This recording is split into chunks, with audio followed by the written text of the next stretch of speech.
You booked to come and hear Christina Oxenberg. It was a trick. So I've inflicted instead. myself on you as well to just to ask her some questions and things like that. We might start with this particular image and then Oh, right.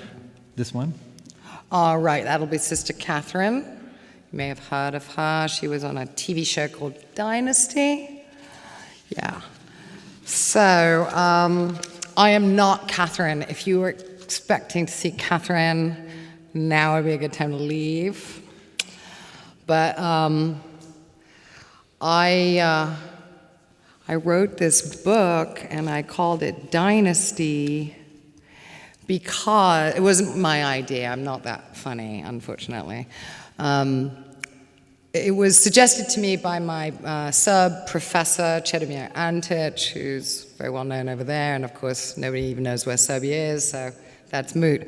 But he recommended that I call the book Dynasty. Serbs have a wonderful sense of humor.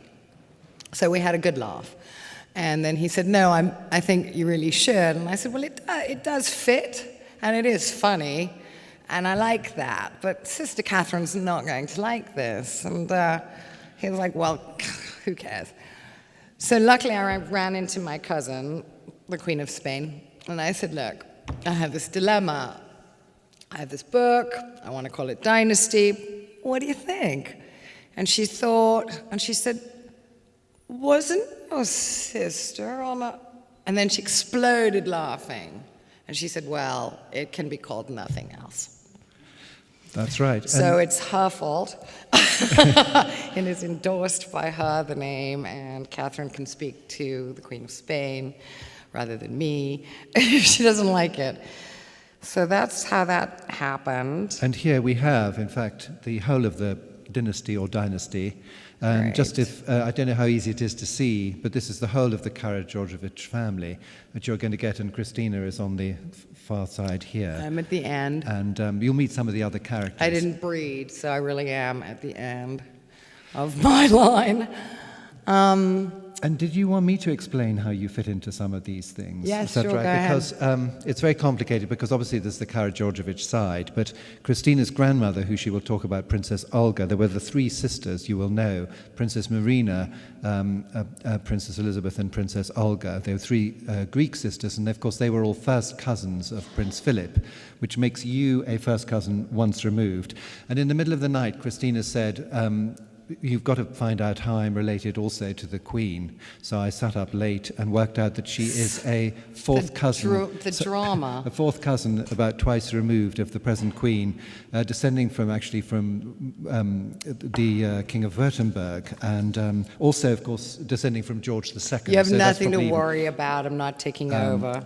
But the closest relationship I could find really was through Queen Mary and the Tex, being the Duke of Teck being a grandson of the Duke of Württemberg, and Well, I think the Queen's husband is my close relative. well, he's the first I cousin think that once would removed. probably Yeah, be exactly. the closest. Yes. So These will be my best friends because they're late. That's how it goes. but also Welcome. you will be talking about Prince Paul of Yugoslavia, who was her grandfather. We'll come back to him in a minute. Right. Oh, yeah, you wanted to flip through them. Yeah, I wanted to sort of introduce some of the characters. And Princess Olga, photographed by Cecil Beaton in 1939 when she was staying at Buckingham Palace. That backdrop is a fake. It's a carpet hung on a door. Just letting you know, things are not what they look like. But the tiara is real and is hers. Yes, and then, I don't know, maybe we'd like to talk a little bit about the youth of Prince Paul, because there he is getting married, and of course the future King George VI was his best man at the wedding, and they were very close at that time.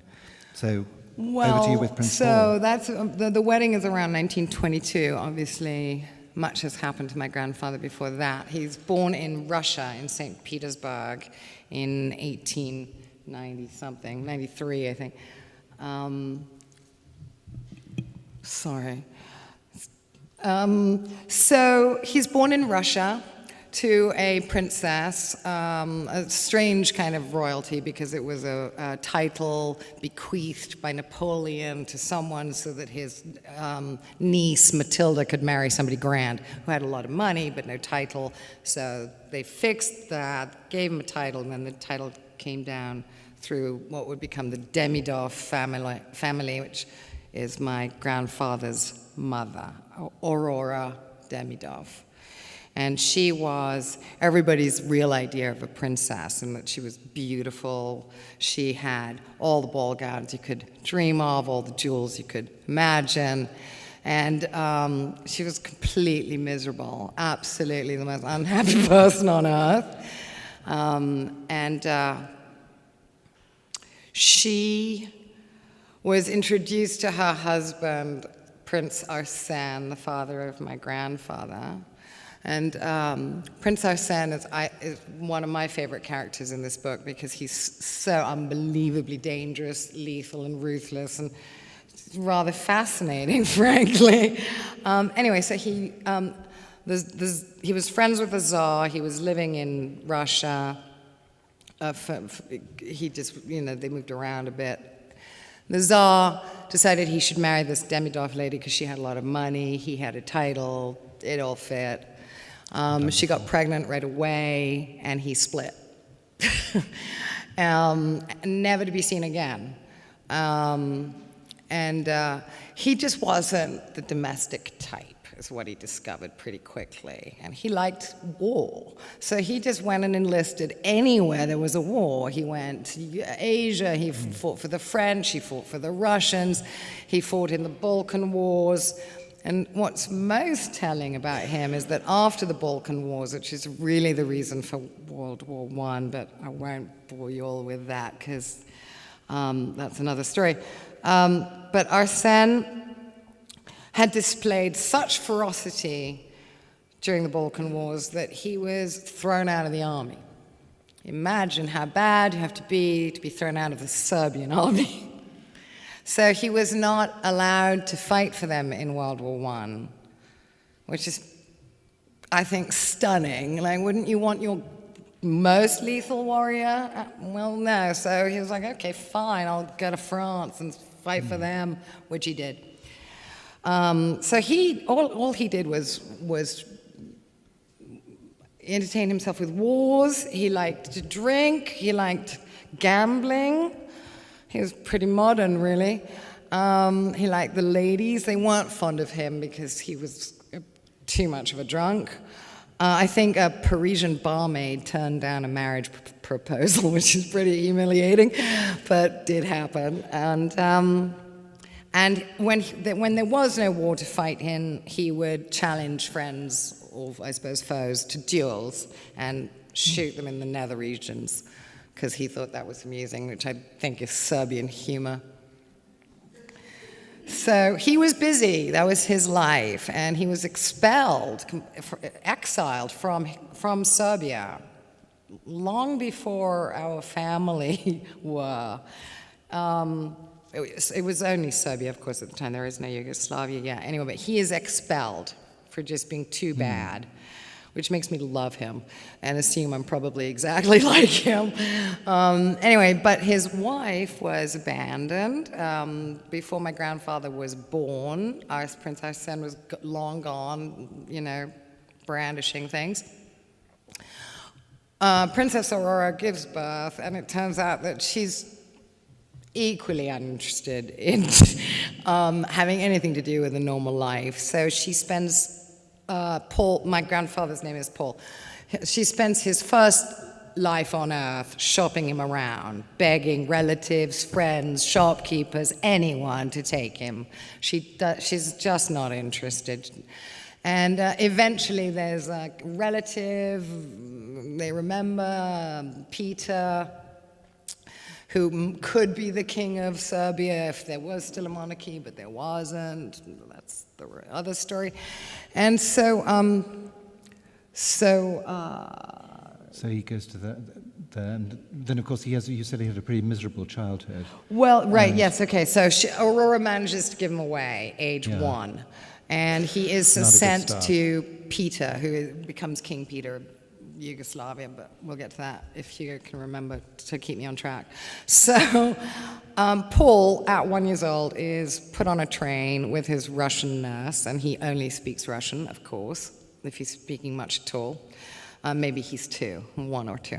They get on a train, they go to Switzerland. He's delivered to this uncle or cousin who has 3 children who are much older than him. And he has no mother, he has no father. He's born in Russia. He's not born in Switzerland. He now has to learn new languages. He's probably learning French and German. At the same time, he's now 3. And his Russian nurse, who is his only bond, and if you're a maternal type at all, you'll understand this is all he had, is sent back to Russia. I hope you cry now. So, and he is incarcerated in a boarding school. That's the end of his childhood. Age 10,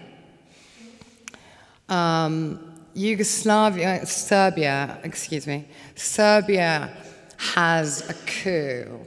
The Obrenović, the opposing rival royal family, of course Serbia would have 2. They started pretty much at the same time, but we'll get to that. Anyway, so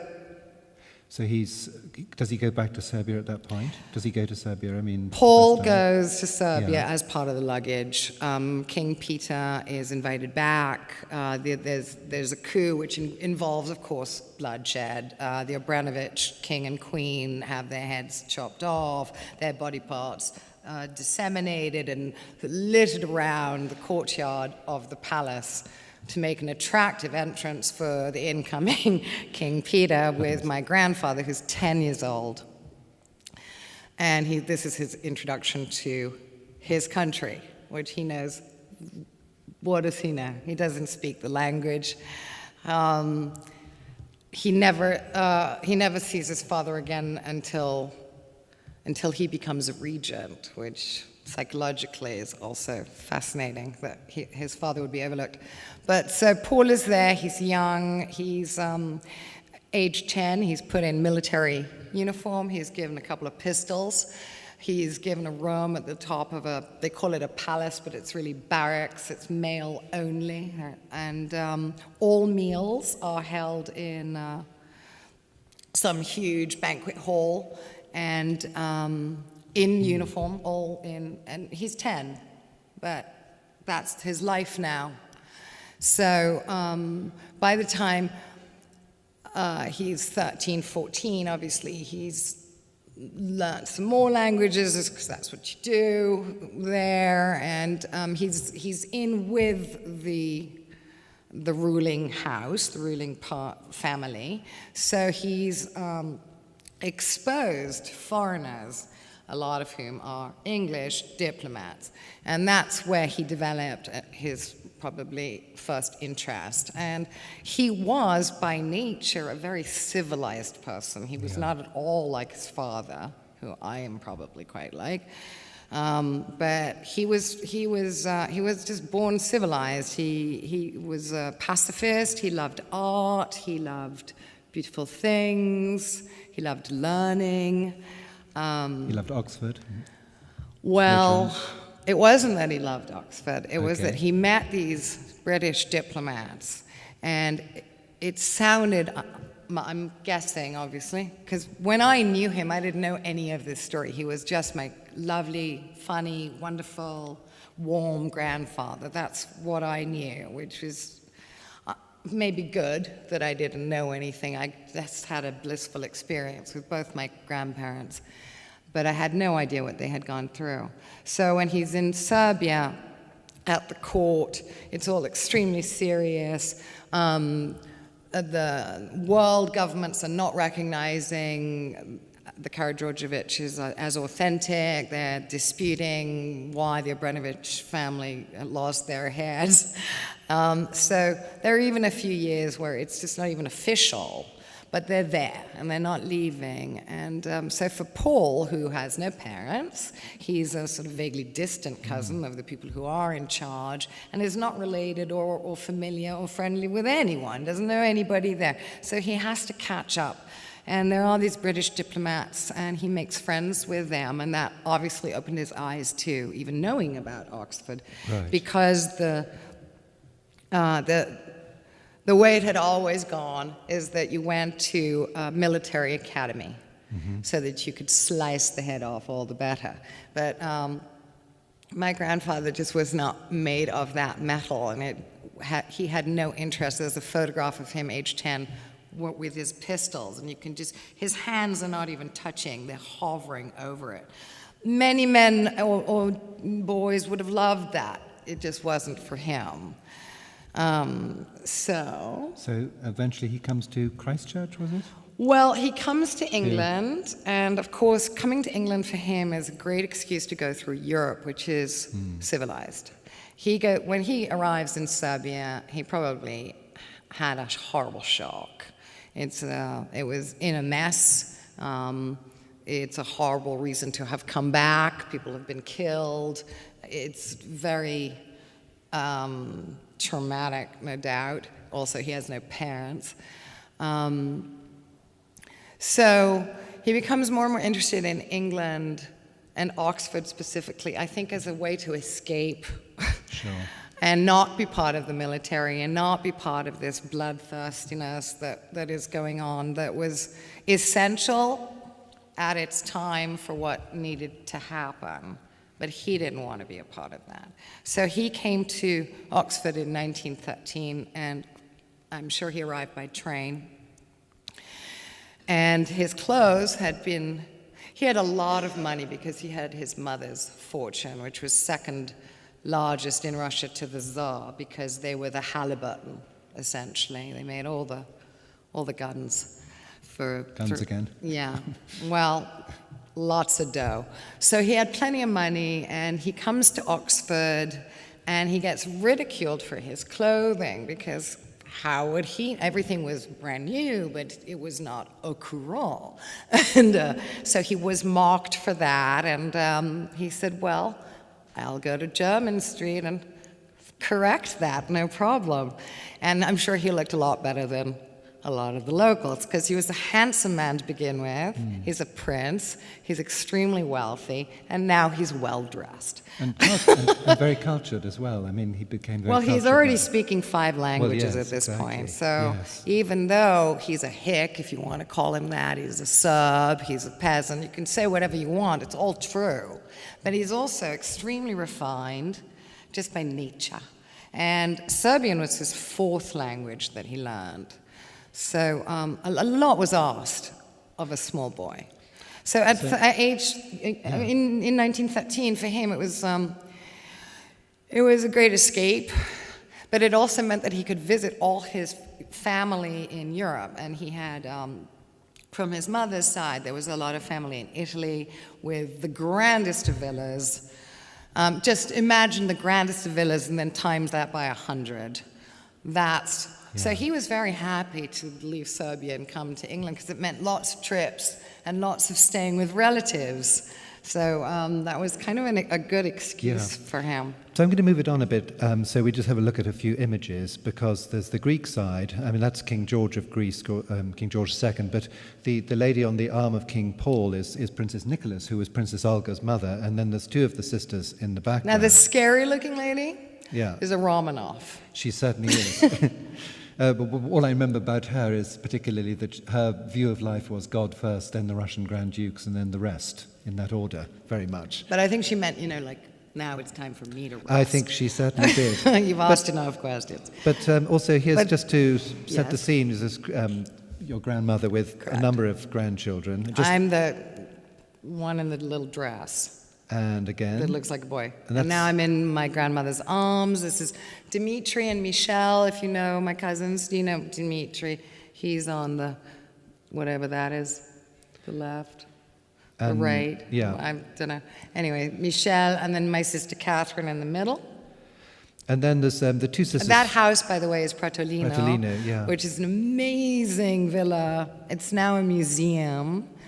But that was where we would go for holidays, and we all played. We were not allowed in the kitchen, and some people have even asked me, "My gosh, if you were not allowed to go in, why didn't you go in?" And I said, "Well, because you should have seen the park that we had to play in, which included a statue the size of Oxford. It had stairs and rooms in it." And Paul, my grandfather, he was a wonderful grandfather, very warm, and he would we would all play in the statue, which is... And here we've got Princess Olga with Princess Marina, and I think that, I've found a quote that Sisters. the two sisters. Prince Paul said, he never could quite work out what they were all laughing about so much. Well, these two girls, there was another sister, Elizabeth. There's three of them. They're Greek princesses. They're born in a palace in Greece when their family is ruling. So that's a mentality that you're just born into. That's what you know. And then almost, not immediately, but quite soon, they're exiled. And that would go on. They would be exiled 3 times in the 20th century. But the first time, all I'll say is they managed incredibly well. Nobody shed tears, nobody whined, nobody complained. They'd managed, they had no money, they had nothing. And they just got on with it, like you Brits know how to do. But, they had that steeliness also. It doesn't mean that they enjoyed it or that they weren't worried. They were. I've read my grandmother's diaries, and that, there's a lot of anxiety there, but they held it together. And then, of course, Princess Marina married the Duke of Kent, brother of George VI, as you know, and there's another nice photograph of her later on. But the two sisters were very close, weren't they? Well, they're 3 sisters. And the 3 sisters. And they were all close. Yes. And partly why they were so close, and they had a sort of invented language of their own, is because they were frequently countryless. So they were very bonded because who do you trust? When you keep moving around, you're thrown out of countries, you're brought back. And so the family unit was very important and very tight. And it made other people uncomfortable around them, but too bad, because they were going through an extraordinary circumstance, and they were just doing their best. And then I wanted to introduce your mother. Sexy mama. And we've got a number of pictures of her, which we can skim past just to put it in context. But that's you, Christina? No, that's Catherine. Oh, that's Catherine, okay. And that's Catherine. And that's Catherine. And then, okay, so why do I show now this this one? is Hugo's idea of sense of humour. This is my idea of sense of humour. So you've got, this is the mill with the Duke and Duchess of Windsor. In the background, you may spot Richard Burton and Elizabeth Taylor. And so why would Hugo find that funny? Well, because after Elizabeth Taylor was fed up the first time around with Richard Burton, well, this is my summation of this. I may be wrong, I frequently am, but who cares? This is a good story. I think that he was with my mother just to stick it to Elizabeth Taylor. He was with my mother for a year. My mother doesn't party. Richard did. And it got on her nerves. You can see that there, can't you? Well, you see, that's the general atmosphere. Now, I loved Richard because he was very funny and he liked children, which makes it very easy to like anyone. And he would frequently just deck a photographer. He would warn them first. He didn't just come out of the blue like some Kanye West. He would say, okay, that's enough. That's enough shots. He had warned them. And then I would be waiting for the fun to begin, because of course they would never obey, and of course they would take that extra shot, and he'd deck them. And down they went, which I was 8. I thought this was hilarious. Maybe it's a Serbian thing. My mother didn't like it at all. As we can see here. She used to make Catherine and I snip all of his cigarettes at the halfway mark. So he just bought more cigarettes. And then she made me play tricks with him that he and I played hangman a lot together. Fascinating, right? Anyway, so what she told me was that since I had monopolized his time, that I should really help out with the drinking issue. I was 9. And so my job was to wait for him to come up with a letter for me to put on the hangman thing. And then right before, as soon as he was reaching for the glass, then I'd ask. It was just this trick that we played. So anyway, we'd finish the hangman, he'd have the glass would be filled, and he'd just swig the whole thing. So the trick did not work. He was a professional drinker. And he was not going to be outdone by a 9-year-old. But I had instructions by my mother, so I did as I was told for a while. And so what's going on here? This is your mother again, right? Yes, Mama gets dressed up and photographed a lot through the years. Sometimes with us, sometimes not. And here she is. What's she doing here? I think she's impersonating. I think she's going in a Little film Orphan or Annie, something. or- Yes. These And Demi Moore, maybe? I don't know. looks a bit like that. And then there she is with Richard Burton. This must be a film She's or something. proposing Yeah? to him. No, Oh. what happened was, we were in Switzerland at his house, and he thought, or somebody thought, it would be funny to make a movie because he's a movie star. Haha. I know, lame, but that's what they did. So I went with Richard to the camera shop, and he bought everything. So the shop was thrilled. And we went back to the chalet, and we made this movie with Catherine, me, my mother, starring Richard Burton, and my little brother Nicholas. And this movie has been lost. I'm so sorry to tell you. I know it's heartbreaking to hear, but that is gone. Thank God. There was another scene here which is kind of amusing. I mean, Yeah, I probably wrote that scene from Mom. And there you are with your mother? A little bit Yes. later on? This is my first book party. This is a book called Taxi. It's just as stupid as it sounds. It's a collection of anecdotes of funny things that happen to people in taxi cabs, which means it's a very slim volume. But this is the party for the book. And this party was given at Stringfellows, who I think is a sort of dirty cat, as we call them in America. And anyway. And there we go back to the beginning with Cara George. Now, here's Yeah. what is interesting to me. This man's name is George Petrovic.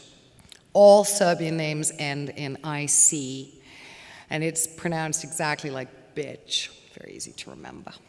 So Petrovic, it's like Johnson, Anderson, Peterson. It means son of. Vic is son of. So this is George, son of Peter.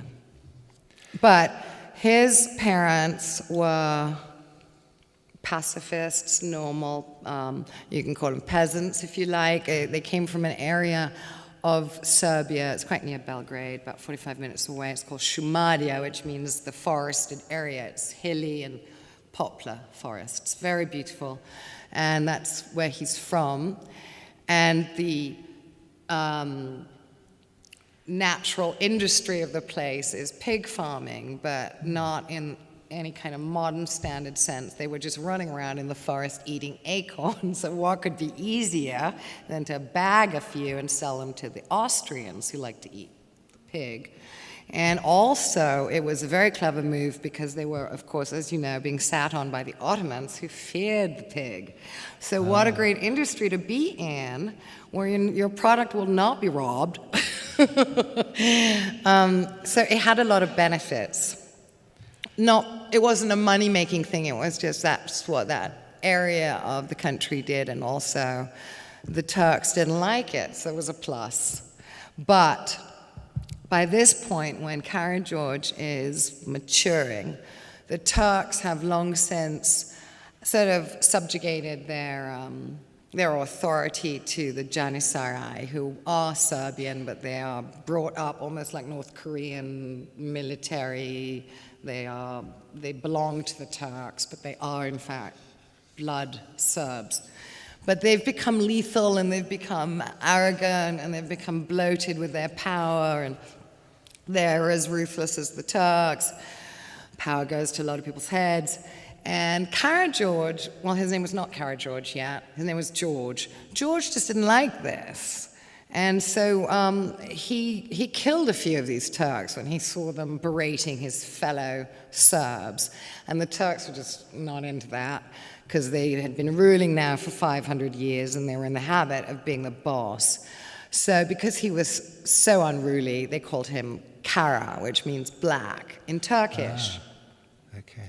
So Kara George is the most famous name in Serbia, and it is a Turkish insult. How about that? And the family name, in a way. Absolutely. We call ourselves Sons of Black George. Yes, brilliant. But I mean, and King Peter said of him, my grandfather is of peasant stock. I'm prouder of that than any of my throne. Crowns are lost, but the pure blood of those who have loved the earth does not die. Yes, but So he had a crown on his head when he was saying that. Well, so it makes it a bit easier. Yeah. Difference is that Kara George didn't want to be a king. He didn't want any money. He wasn't interested. He was illiterate. He didn't care.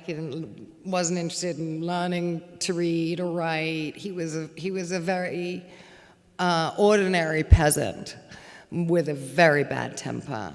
And when he saw one too many of his fellow Serbs being badly treated, he just had a bad temper and he would kill them. And so the Turks had put him on the hit list, so he had to run away. He goes to Austria, he hides out, he fights for the Austrians, learns some military skills, and then comes back and organizes a coup. He gets some cannons, he gets some fellow pig farmers, and they kick the Turks out. One of those fellow rebels was a man named Obrenović, who was very greedy and fat. And he wanted everything Karageorge had. At this point, he is called Karageorge by everyone, and although it was an insult, it's been turned into a thing of glory, a thing to be proud of. You know, if the Turks fear you, then you're the big man. So he called himself Karageorge with great pride. But this Obrenović cat, who was really a businessman and acquisitive and greedy and pompous, he wanted what Karageorge had. So Karageorge... He got murdered, didn't he, in the end? Or? Well, he does get murdered because he has to leave the country again. He's in exile again. The Turks are not taking it. You know, they're not going to just leave. The battle began in 1804 because of him, but then they're not going to just go away. So for the next 100 years, first Karageorge is fighting with the Turks, and then Obrenović phones the Turks and says, hey, guess what? Want to make a deal? And they said, sure, what do you got? And he said, well, I would like to be a prince. And what would you like? Would you like George Petrovic's head? And they said, yeah, we would. So that was what happened. Karageorge was in, I think, Russia at that point and lamenting his homeland, wanting very much to go home. Yelena, his wife, and all his children were already back home. And he was a family man. He was a farmer and a family man. That's all he cared about. He wasn't interested in anything royal or fancy. But he thinks he's at the end of his life. He wants to die at home. So he sends word to Obrenović, may I have safe passage home? Of course, be my guest. Take this route. And he did. And the way Obrenović carried out his plan was he had Karageorge's most loyal manservant come and get the news, whatever, parchment that said, yes, can come, blah. So, but Obrenović said to him, you must kill him. And he gives the job to his most loyal. That often happens, doesn't it? Yeah. Really? Yeah, yes. Well, 'cause I that guess is- you're next then. So, it's always a trusted person, that they get hold of. so yeah, he goes back to Yeah, tell Cara awful. George, yes, you can go back, and cuts his head off, and the head is delivered to Constantinople on a silver platter, I hope, real silver at least. And Obrenović is made a prince, and that is why a monarchy happens at all, because Karageorge was not interested in titles. He wasn't going towards creating anything like that. He wanted to just go home to his farm and his wife. But now he's dead, and you've got Obrenović with all his fancy. Obrenović was a businessman, not a farmer. And he wasn't a bad guy. He just was very ambitious. And that's how he achieved his goal. And then he had a son called Alexander. He was a prince, wasn't he? But Well, because now there's suddenly a so he's- monarchy, I guess you know, he- but yeah. so the name continues. Prince Alexander lives most of his life on the border with Romania because, if you haven't noticed, Serbs squabble. And you can't really have two royal families. So, well, either Obrenović or Karageorgievich was living on the border. One was ruling, one was on the border, and they were trying to And then get rid of each other. He's followed by King. He becomes a king. This one, King Peter. He comes back in 1903. Well, or so. that's because the Obrenovićes were hanging He's around, wonderful. polishing the crown, and they were not disliked until the last Obrenović, who married an ugly old bag who was barren, and they were like, okay, we draw the line. This is not on. And murkily, King Peter, who is not a king yet, but is a Karageorgievich, and is, of course, living in exile. It's not really confirmed whether he was involved in the killing of the last Obrenovićes or not. It's assumed that he was, but I don't think it matters because it was going to happen anyway. The Serbs were fed up with them. They didn't like how he was ruling. She couldn't have children. She was positioning her brothers' children. And they didn't want, this was not, no, they were like, bring the Karageorgievich back. We don't want any more of this mess. So King Peter, who's living in Geneva, which is where my grandfather showed up, aged 2 or 3. Of course, yeah. And that's why my grandfather went to Serbia in 1903 with Peter and the whole retinue, because Serbia suddenly needs they've been invited back, and that's why Paul goes there. But he's really a foreigner, except that he's a prince. His name is Prince of Serbia. So I want to move it on a little bit again. We've got these two figures who come into your grandfather's life, which is Churchill and Eden. Right. But maybe we should talk about King Alexander the First of. He would have been called Yugoslavia by that stage. Well, he created Yugoslavia. Yes. So he was Prince of Serbia. This is the son of Peter. Son of King Peter. Sorry. yeah. Everybody is called Peter or Alexander. Yes. Not helpful. Anyway, so this is the son, and he's born into it, and he takes it very seriously. In fact, too seriously. He keeps everyone out of his business. So, which ends up being a problem for my grandfather. Because in 1934, he goes to Marseille. This is Alexander. He goes to Marseille on a state visit. He's going to go all over France, but it's those days, so he takes his destroyer, the Dubrovnik, as one does, and he lands at Marseille, and he's met by whatever French his name Minister is, Bartu, was it? Bartu, Yeah. and they proceed through the town. But of course, everybody knows they're coming, and very soon, and it's on YouTube. And this is how I wrote this chapter from watching this footage on YouTube of Alexander being shot in the face and dying, blood trickling dramatically down his jaw. So he's dead. And the only thing he had ever said to my grandfather, who he kept at arm's reach, not because he didn't like him, but because of a sense of paranoia. Maybe that's a Serbian thing. Maybe it's something that happens to people when they get in power and they don't want to share it. I don't know. You can keep guessing, but all he had ever said to my grandfather was, if anything happens to me, there's a letter in my desk. So something did happen to him. So my grandfather, Paul, goes to the desk, retrieves a letter that is sealed with wax, opens it and reads it, and it says, "You're up."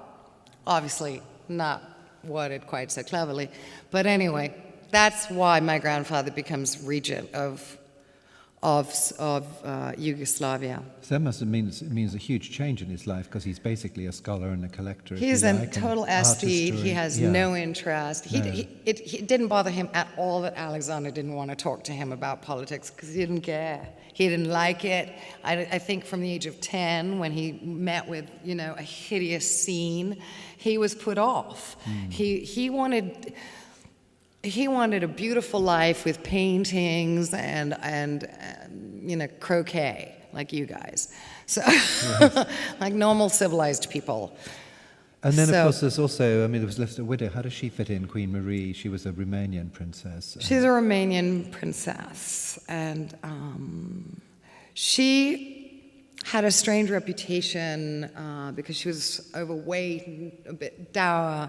People held those things against her, which is pretty trivial. She was a good person. She was a good wife. She was a good mother. She had 3 children. What I find most interesting is that in 1938, she's moved to England. She does not leave her husband and her children or her new country. She's moved there by Churchill. Now, obviously this means that as of 1938, he's already got his plans. This is proof, because one son is left. Why does he leave one son in Serbia? Why does he take her away at all, right? Who is he to tell her what to do? Anyway, she does go there, and I met one of the sons, Tomislav. Maybe some of you ever met him. He was in the picture with Alexander just before. I met him in Kent. Well, I grew up in England. We all grew up out of Yugoslavia or Serbia, or whatever they're calling themselves these days. Probably Belgrade at this point. But Peter is kept back, and that to me is a clue that and he's the war king, plans. He's the king. He's the king.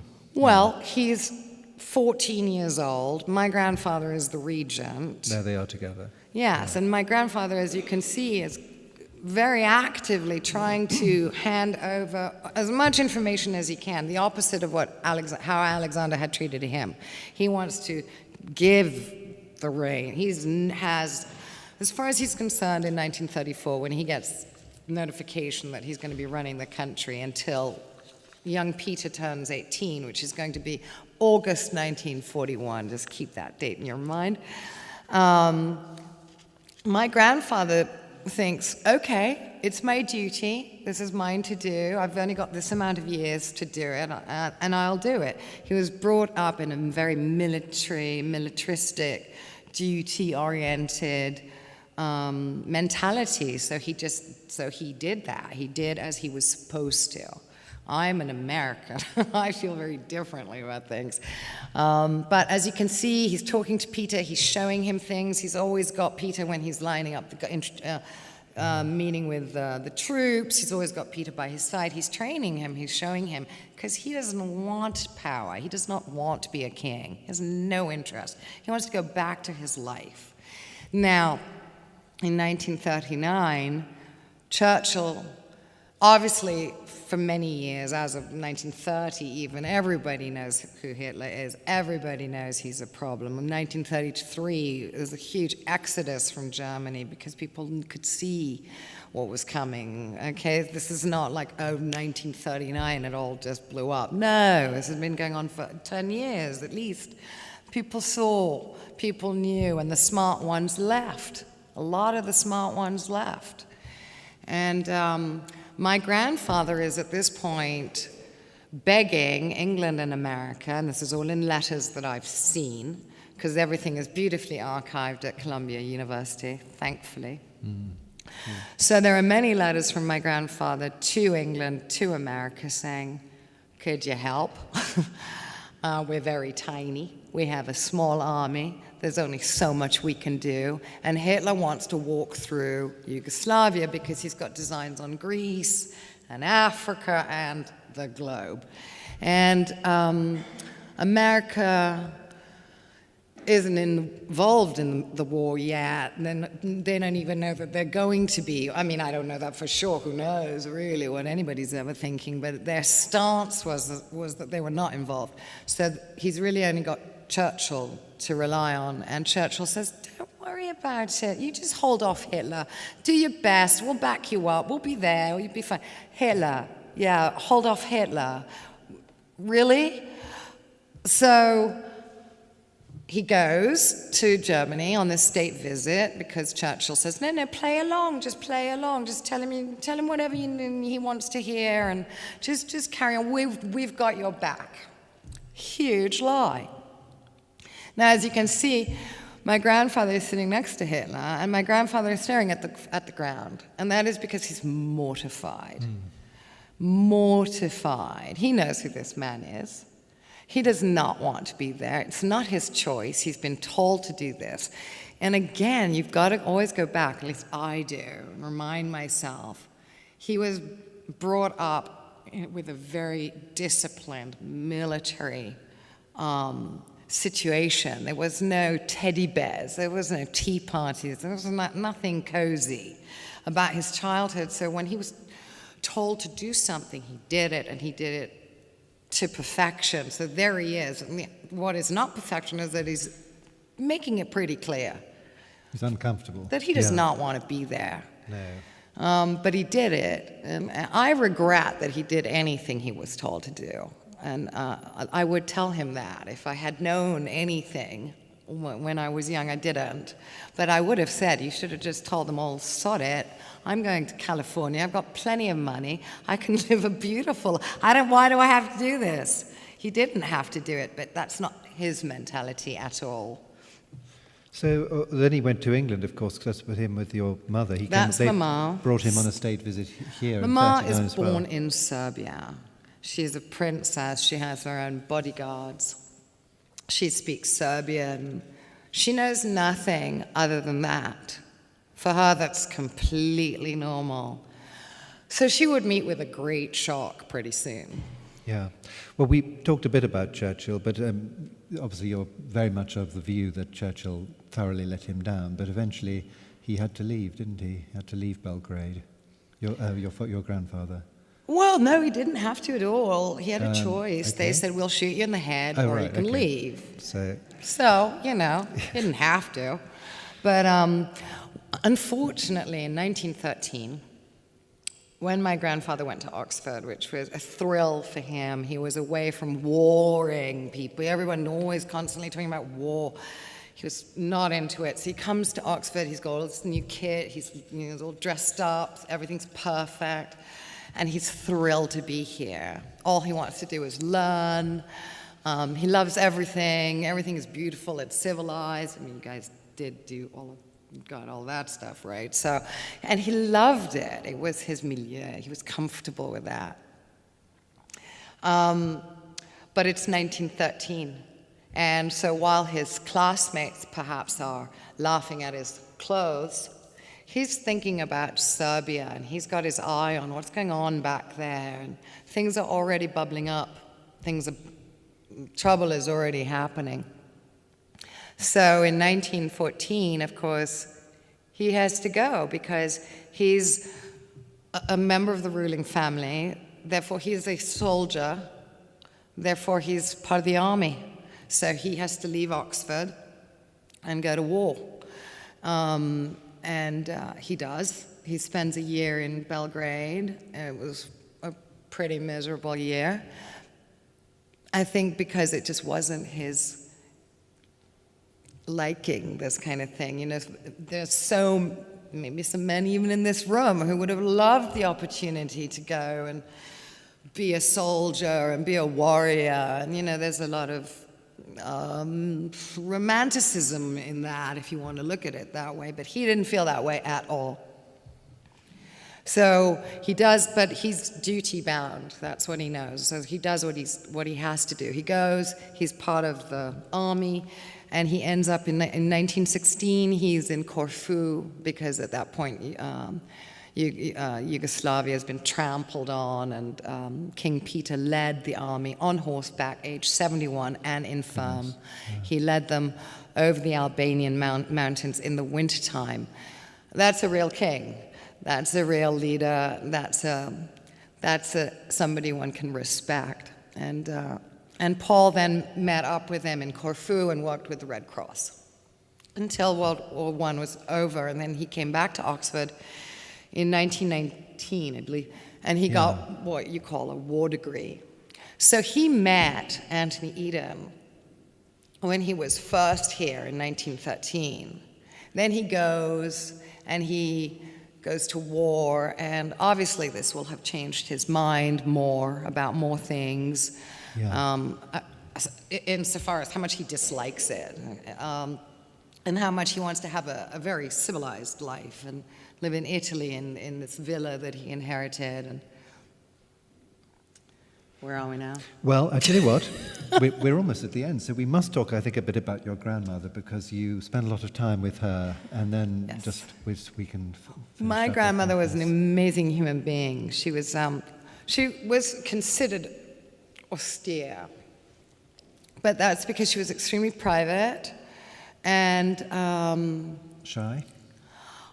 I disagree. I think, first of all, lift your hand if you're not shy. Is anybody in this room not shy? Well, there you go. That's the percentage. There you go. So she was average, Maybe she didn't like meeting 800 new people all the time. Plus, she's not in her homeland. She's exiled 3 times from Greece. She's a Greek princess. She's also exiled from Yugoslavia. This woman went through a series of dramatic episodes that, would get you on Dr. Phil in America, all right? She never complained. She never wrote a book about it. She never whined to anyone about it. And it's not because she was so tough. It was just that she was elegant. She had good manners. She was... You were saying that when you used to see her in Paris, she wasn't terribly familiar with the... Well, she was... The house? Okay, there's a wonderful scene where the cook... My grandfather is now dead. There's less money. They're now in a small house in the Rue Chaffer, 16e arrondissement. And it's not tiny, but it's not a palace. And anyway, the chef is retiring, and my grandmother said to me, I want to go and say thank you and goodbye. So, will you come with me? So, of course. So off we go, and we carry on, we go up and down stairs, and round, and up and back, and this is a part of the house we had never been in. And we realized we didn't have a clue. We never found the kitchen. We never found it. That was her life. But she was also... Traveling on the bus? Well, I mean, she got around Paris on the buses. She was perfectly... She was a very ladylike, tough woman. She always had a hat and gloves to go out, as one did, but she would take the bus. And in the old days... Some of you maybe are old enough to remember this. When one took a plane, when you got off the plane, all the stewardesses, or whatever they were called then, would line up as you walked out. Well, so my grandmother, who had been trained, when you see a line of people, you stop, you shake hands with everyone, you have a word with them. So when we flew from Paris to London, she would do this. And they didn't have a clue who she was or why she was doing this. But that was her training. That's what she knew. And she did. She was extremely polite. She had something to say to everyone, charming, shook their hands and moved along. And it took an hour to get out of the plane. But that is really what anachronism is all about. You know, there's this collision of cultures, of what she knew, what she thought was right, what she didn't know, what she had no idea was. My sister, I wasn't going to bring this up, but it's too good. My sister asked her once, if I win an Oscar, will you come to the ceremony? And my grandmother said, what is an Oscar? Very good. Right. Very good. So she was just in another century, you know, in many ways. She set up a bank account for me once. This is really revealing. She set up a bank account for me once because she thought I needed a little help. And it was at Coots, of course. And I got £5 a month transferred because she's in the 16th century. And so she had done this unbelievably sweet, charming, thoughtful thing. Wasn't terribly helpful because Coots charges you £75 a year to have an account. No. So I owed them. I owed Coots money. That didn't work out. This is your grandmother. I'm a hopeless chairman because we're running over time in a second. No but, problem. Good. Just to say, you're all free soon. At the end, more recently. Let me just say that while our family was exiled repeatedly, I mean, really to the point of comedy, in and out, we didn't even bother packing anymore. We're just like, okay. So for 200 years or whatever it is since 1804. That we've not really been allowed to live in Serbia, or else we're allowed to rule Serbia. Then we're not allowed to live there, then or we're going to be killed. And then up until 2008, in the Constitution, any member of my family, and that does include me, would be shot on sight if we entered the country. So none of us grew up with any curiosity or interest to go there or learn the language or the history, or like, well, you know, I'll go to America. But King Peter built this crypt. This is our family crypt. And it's the second largest mosaic church in the world. It's unbelievably beautiful. It's the chandelier that you see is melted swords from the Revolution. Yes. And the coffins are King Peter and Cara George. And then downstairs... That's a reburial if your grandparents... Terrible picture. There's a whole downstairs. No, I'm so mean. Poor Hugo. And he's the star. So anyway, yeah. So this is downstairs, goes on and on and on. There's plenty of us dead. They're all there. They all call their names. Like we've got a Cleopatra, which I love. And I think there's even room for me there. So having been homeless and countryless and stateless for 200 years, we do have somewhere to go. And then they went back. Your And there they are. And Nicholas, yeah. Yeah. And sort of there is King Peter, but I just wanted to just maybe end with the... So the current situation is we have a crown prince, Alexander is his name. He was born in Claridge's because Churchill is a magician, and he turned Rome 212 into Yugoslavia for 24 hours. So Alexander could be born in Yugoslavia. Now, if you think about it, it's kind of childish to even think that way. Oh, we'll just call it Yugoslavia for a minute. It's very hard to respect grown-ups when they pull acts like that. You just think, come on, grow up. We're in England. He's born in England. A fact is a fact. You know, it's cute in C.S. Lewis stories, but this is reality. This is a man. This is a human. This is his life. He's told, oh no, it's Yugoslavia for now, and don't worry, you're going back, you will be king, all of which is a lie. And they introduce him to, I'm talking about Peter at this point. Sorry, this is Alexander. Yeah, he's the one who was born there. Yeah, we no longer have anything to do with Yugoslavia at this point, because Churchill double-crossed my grandfather and was in cahoots with Tito, and he put Tito in power, yes, And it's all documented. No one has ever believed anything I say, by the way. People ask me at the time and then get a second opinion. So I understand that you don't believe me, and I don't mind, because no one ever does. But you can research, you can Google it. It is what happened. Yeah. It's why we got thrown out. Anyway, it's a nice picture because I know you were very, very fond of your grandmother, and there Yes. she is, rather elegant in the background, as she would have been in I was sort of very later close life. with my She's grandmother, great. which was very lucky for me because she was a very elegant lady. And I'm going to get into terrible trouble because Because we're done. we've already You're done, free but to go. Thank you very much. Thank you, Thank you Christina. so much for listening, and go to Serbia. It's beautiful. Yeah, it is. A lovely place. Thank you. Thank you.